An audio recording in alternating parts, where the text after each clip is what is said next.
everybody. You might hear some background noise. There's my TV's playing over in the living room beside me. But other than that, the reason I did this video is because I was really excited about the supermoon and I never got to see it tonight. And I was on Facebook and one of my friends on there had mentioned that I should do maybe a video on, you know, some information about supermoons. I thought that was a pretty awesome idea, and I just felt like doing a video for you guys. So I'm going to be using my phone to be reading some information for you. So hopefully it's relaxing. So, I did read a little bit of information on it earlier today because I didn't really know what it meant.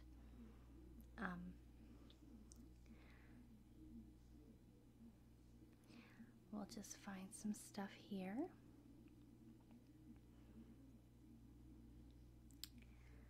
Okay, so wonder what the best thing to read would be.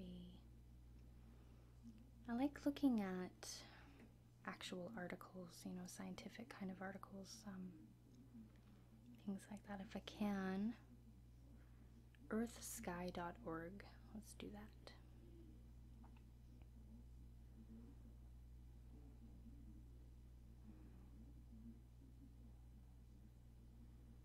I'm just going to move my mic here.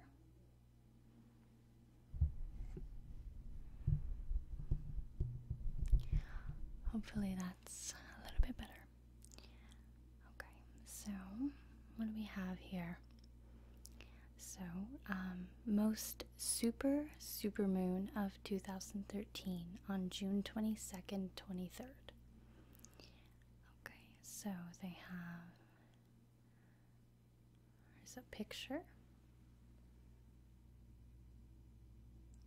That would have been pretty cool. It looks like a sun. That's pretty amazing. So it says, the full moon falls on June 23rd, 2013. Thus, for many, the moon appears about as full in the June 22nd evening sky as it does on the evening of June 23rd. I actually did see the moon last night, and it was extremely bright, so that's okay, right? I love the moon anyways. I look at the sky every night. I sit outside for a good half an hour just watching the sky. This full moon is not only the closest and largest full moon of the year, it also presents the moon's closest encounter with Earth for all of 2013. The moon will not be so close again until August 2014. In other words, it's not just a supermoon. It's the closest supermoon of 2013.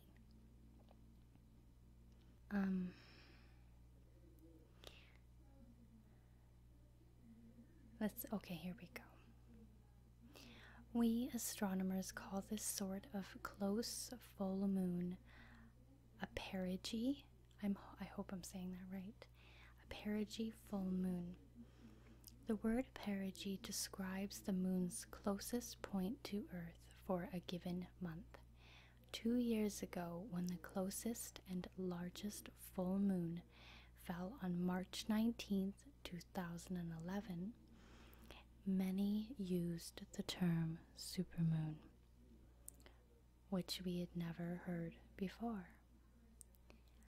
Last year, we heard this term again to describe the year's closest full moon on May 6th, 2012. And I remember I did miss that one. I woke up in the morning and I was looking on my personal Facebook and I had seen a post about the supermoon and I missed it. So I was sitting outside for a lot of the night tonight, and we went for a drive, and at one point I could see it. It was very bright behind the clouds, the bottom of the big black shroud that covers my sky right now. But right at the bottom, when the clouds kind of thin out in long little strips, I could see the light through it, and it was almost like to me it was like an orangey pink kind of glow, and it was beautiful. I brought my camera with me, the one I'm using now. It takes pretty good pictures of the sky. I brought it and I was trying to figure out my settings for nighttime. We went and got a coffee and I was trying to figure it out, and my battery died. So I'm thinking, okay, well, maybe it's meant to be. I wasn't going to see it, but that's okay. The term supermoon is being used a lot. Last month's full moon, May 24th and 25th, was also a supermoon, but the June full moon is even more super. In other words, the time of full moon falls even closer to the time of perigee, the moon's closest point to Earth. I really hope you can't hear my TV. The crest of the moon's full phase in June 2013 and perigee fall within an hour of each other. That's just so cool. So what does supermoon mean exactly? Here's a question about the tides. I mean, obviously, a lot of us know that the moon affects the tides. So the question is, will the tides be higher than usual? Yes, all full moons bring higher than usual tides, and the perigee full moons bring the highest and lowest tides of all. Each month on the day of the full moon, the moon, earth, and sun are aligned with the earth in between. How awesome is that? This lineup creates wide-ranging tides known as spring tides. High spring tides climb up easily, especially high, and on the same day, low tides plunge especially low. Today's extra close full moon accentuates these monthly full moon spring tides all the more. If you live along a coastline, watch for the high tides caused by the June 23rd perigee full moon or supermoon. It's 2 o'clock in the morning, so I'm having a hard time talking. Don't mind me.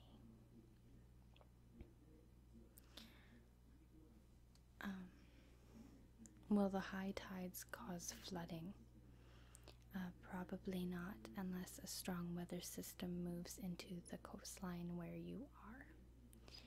Just keep an eye on the weather. Okay. It's pretty neat. Maybe I'll pull up some pictures. I probably can't do that. I'll probably get in trouble. Okay,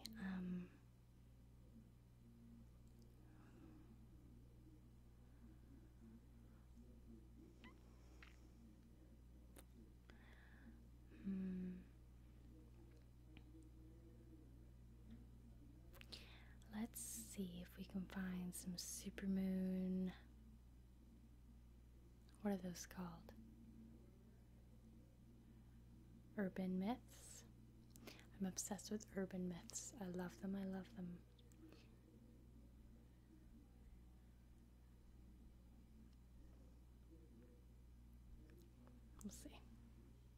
anything kind of neat about it. Let's see. The top 25 urban legends. Oh, urban legends, that's what they're called. Supermoon. Oh, it's true, obviously. Why would it not be true?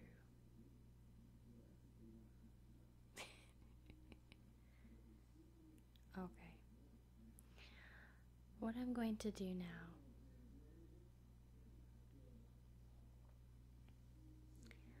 is I am going to whisper side to side some facts about space, because I'm a space nerd.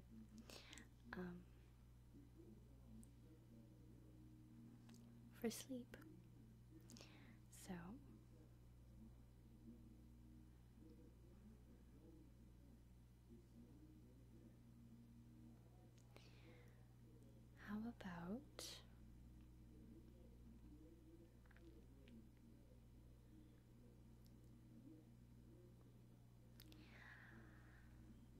how about the 6 most mind-blowing things ever discovered in space? Sound good? Good. I'm gonna do it anyways. Okay. So, it's actually really easy to think of space as boring.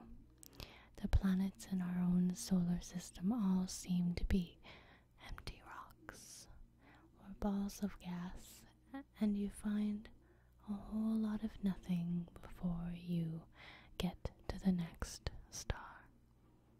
Meanwhile, Hollywood's most creative minds can't get past populating the place with planets that look a whole lot like Earth, and specifically parts of California featuring monsters, aliens, or Muppets. But space, real space, is far, far stranger. You just have to know where to look to find things like number 6, a planet made of diamond.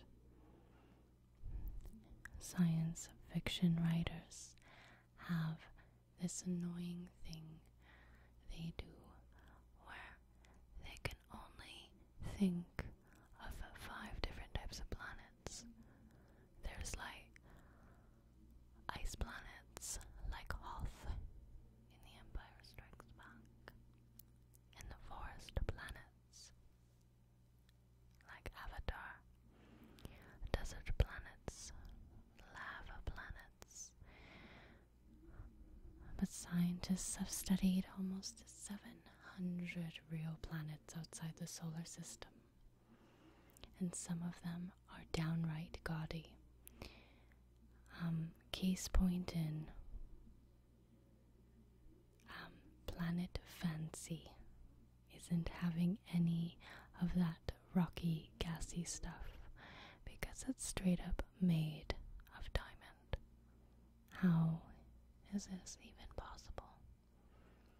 The universe's biggest show-off actually used to be a star, and sometimes the debris that's left over after the star dies starts a second career as a planet. In this case, Bling World started off life as 1 or 2 parts of a binary star. The larger twin made like a bomb and a supernova. What was left behind was a pulsating star, or a pulsar, and a white dwarf. The dwarf stabilized just far enough away from its former brother to lose matter to the bully, but to keep its carbon core.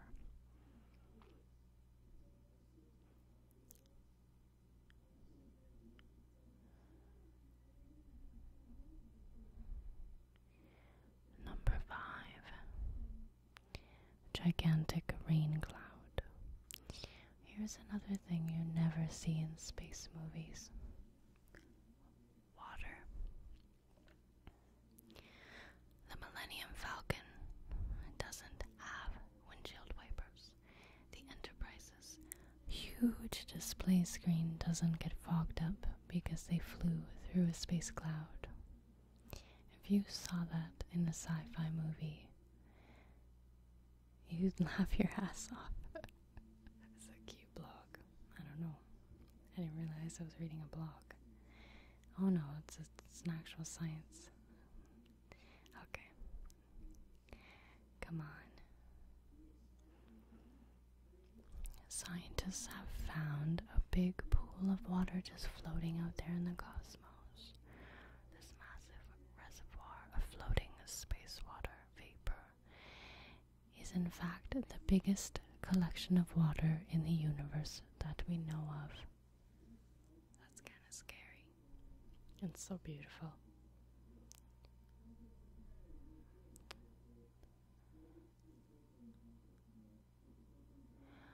And when we say big, we're not talking Pacific Ocean big, we're talking 100,000 times larger than the sun. This is a vapor cloud so large it holds 140 trillion times more water than all of our oceans. But how is this possible? As with everything else on this list, scientists are doing a lot of shrugging and guesstimating at what we're actually looking at. After all, the water cloud is 10 billion light years away. So it's not like the next generation of astronauts are going to be packing their swimming trunks. Let's move on, shall we? Lightning. Scientists have known for a while that lightning isn't unique to Earth. They've observed lightning on Mars and Saturn. When they didn't know, what they didn't know is that lightning could occur in the middle of space with a force equal to 1 trillion lightning bolts. It's pretty cool. Oh my god, you gotta see this picture. Sorry about the god thing.